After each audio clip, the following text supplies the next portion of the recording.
साल होली की छुट्टियों में अपने गांव दुर्गापुर वापस आता है, जहां उसे देख पूरा गांव खुशी से झूम उठता है। जब गया था तब इतना सा था और अब देखो कितना बड़ा हो गया है। हाँ सरपंच जी, जब मैं गया था तब आप भी बहुत जवान थे और अब देखो कितने बूढ़े हो गए हैं आप। चलो चलो बढ़िया है, बच्चा घर वापस आ गया। इसी खुशी में आज रात पार्टी होगी। क्या बात है, गांव में भी पार्टियां होने लगी। वैसे अगर पार्टी की बात है तो आज क्यों सीधा होली पार्टी करते हैं। होली पार्टी की बात सुन चहल पहल में अचानक सन्नाटा छा जाता है, जिसे देख मनोज को कुछ अजीब लगता है, लेकिन तभी सरपंच बात पलट देता है। अब बहुत देर हो गई, चलो सब अपने घर चलो, पार्टी के बारे में कल सोचेंगे। मनोज भी मम्मी पापा के साथ घर आ जाता है, पर होली पार्टी और उस पर पूरे गांव की खामोशी वाली बात अभी तक उसके जहन से निकलती नहीं। पापा, होली पार्टी की बात पर सब चुप क्यों हो गए थे? अरे होगी उनकी कोई अपनी बात, मुझे गांव की पंचायत ही थोड़ी पता है। थक गया हूँ, चलो सो जाते हैं, कल बात करते हैं। पापा की बात मानते हुए मनोज भी सोने चला जाता है। आज तो छुपा लिया, लेकिन हफ्ते बाद जब होली का दिन आएगा तब इसे कैसे रोकोगी? अगली सुबह सूरज के साथ ही मनोज भी गांव घूमने निकल जाता है, जिस पर रास्ते में उसे अपनी ही उम्र की कुछ लड़के भी मिलते हैं, जिनसे दोस्ती कर अब वो उनके साथ घूमने लगता है। इसी तरह कुछ दिन बीत जाते हैं और होली नजदीक आने लगती है। दोस्तों, होली में 4 दिन ही बचे हैं, पर गांव में उसकी कोई तैयारियां क्यों नहीं दिख रही? क्योंकि यहाँ होली नहीं मनाई जाती। अरे पर ऐसा क्यों? वो राजा भूषण, अरे तुम 4 दिन के लिए आए हो, क्या इतना सोच रहे हो? चलो कुछ खाने चलते हैं। इसी के साथ एक बार फिर होली की बात को टलते हुए देख मनोज को शक होने लगता है।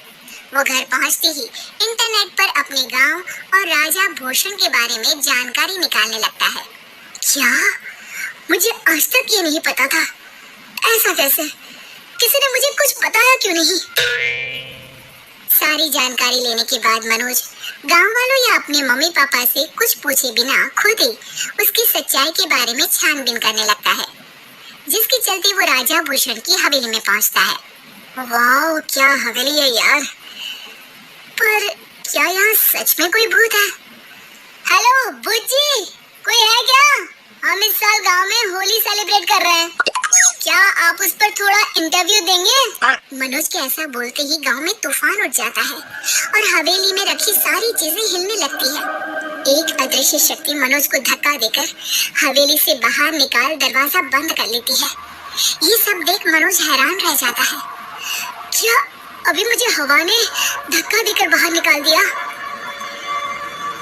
मेरे होते हुए इस गांव में कभी होली नहीं मन सकती, इसलिए दोबारा ऐसी कोशिश भी मत करना, अंजाम बुरा होगा। आवाज सुन मनोज हैरानी से इधर उधर देखने लगता है, पर उसे कोई दिखाई नहीं देता। वो गांव वापस आ जाता है, जहां तूफान की वजह से सब कुछ तहस नहस हो चुका होता है। आखिर ये तूफान आया कैसे? ना ऐसा कोई मौसम था और ना ही हमने होली का त्योहार मनाने की बात की थी। सरपंच की बात पर कोई रिएक्शन दिए बिना मनोज चुपचाप अपने घर चला जाता है। इस तरह देखते ही देखते होली का दिन भी आ जाता है और मनोज रंग लेकर गांव में निकल जाता है, लेकिन गांव पूरी तरह खाली होता है। अरे त्योहार का दिन है, धूमधाम की जगह मातम क्यों मनाया हुआ है? मनोज की आवाज सुन सब अपने घर की खिड़कियां खोल के घर के अंदर से ही उसे वापस जाने के लिए कहने लगते हैं, पर वो किसी की नहीं सुनता। तुझे पहले भी समझाया था, अगर होली खेलने की कोशिश भी की तो अच्छा नहीं होगा। अरे बात मान लो बेटा, तुम्हें सच नहीं पता। मुझे सब पता है, सालों पहले इस राजा ने एक अंधविश्वास फैलाया और आप लोग आज तक उसे मानते आ रहे हो। अरे बेटा, जब तुम पैदा भी नहीं हुए थे उससे भी बहुत पहले से इस गांव पर होली का श्राप है। अगर गांव में होली का त्योहार मनाया जाता है तो प्रलय आना पक्की बात होती है। राजा भूषण इस सब में नहीं मानते थे और त्योहार मनाने लगे। जिसके चलते होली वाले ही दिन पहले उनके बेटे की और फिर उनकी मृत्यु हो गई। तभी से गांव की रक्षा के लिए उनकी आत्मा उस हवेली में रह रही है। सबकी बातें सुन मनोज उलझन में पड़ जाता है। सोचना भी मत मनोज, अगर तुमने इस परंपरा को तोड़ने की कोशिश भी की तो उसका परिणाम इस गांव और गांव के लोगों के लिए अच्छा नहीं होगा। मुझे भी यकीन नहीं हो रहा कि आप लोग एक बेतुकी बात को मानकर सालों से रंगों के त्योहार को मातम की तरह मनाते आ रहे हो।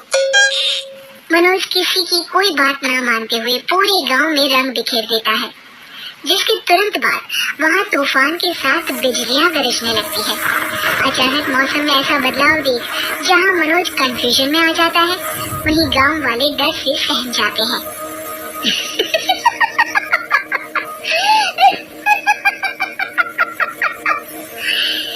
इस लड़के ने हमारे जैसे सिर्फ अपने स्वार्थ के लिए नहीं बल्कि पूरे गांव की खुशियों के लिए यहाँ होली मनाई है, जिस वजह से अब इस गांव पर होली का श्राप टूटता है। ऐसा बोलकर राजा का भूत वहाँ से गायब हो जाता है, जिसके बाद गांव के लोग धूमधाम से होली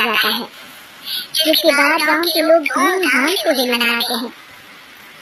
खुशियों के रंग गांव में बिखरे ही होते हैं कि अगली सुबह अचानक मनोज कहीं गायब हो जाता है और एक बार फिर गांव में होली का नया राज शुरू हो जाता है।